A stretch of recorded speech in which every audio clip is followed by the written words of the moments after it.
तैयार हैं हम सीना लिए अपना इधर हो खेला वतन मुश्किल में है सारा भरोसा हमारे दिल में है। भूख, लाचारी और गद्दार पाकिस्तान की गुलामी से टूटी सांसें। जब पेट की आग जलती है तो नक्शे की लकीरें फीकी पड़ जाती हैं। इतिहास गवाह है, अन्याय की बुनियाद पर खड़े मुल्क ताश के पत्तों की तरह ढहते हैं और आज पाकिस्तान के पाप का घड़ा उसी के सीने पर फूट चुका है। तस्वीरें देखिए, चीखे सुनिए। ये कोई मामूली विरोध प्रदर्शन नहीं है, ये जिन्ना के टू नेशन थ्योरी के कफन पर आखिरी कील है।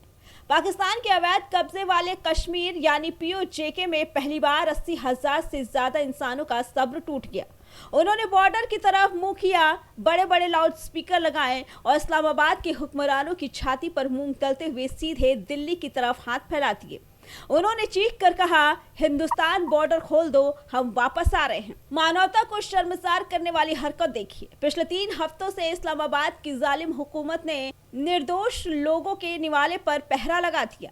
खाने पीने की चीजों की सप्लाई बंद है, बच्चे बिलख रहे हैं, माताएं रो रही हैं। लेकिन जब अपनों ने पीठ दिखाई तो इन 80,000 कश्मीरियों को याद आया अपना असली वतन, अपना भारत।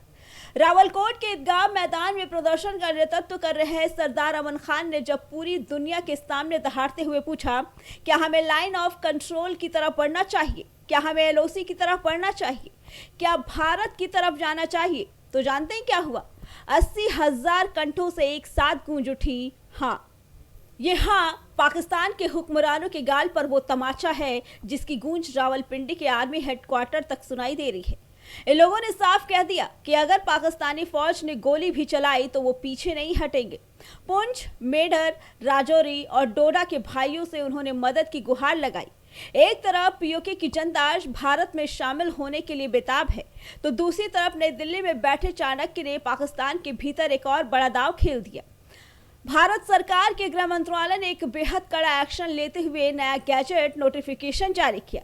23 पाकिस्तानी आतंकियों को UAPA कानून के तहत ग्लोबल टेररिस्ट घोषित कर दिया। लेकिन असली खेल इस लिस्ट की टाइमिंग और इसकी बारीकियों में छिपा है।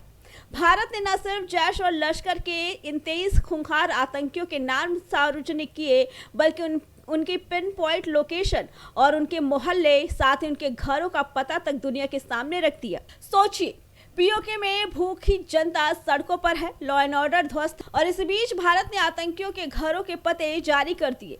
आने वाले दिनों में इस अराजकता का फायदा उठाकर अज्ञात हमलावर POK के भीतर आतंकियों का क्या हश्र करेंगे, इसका अंदाजा आप खुद लगा सकते हैं।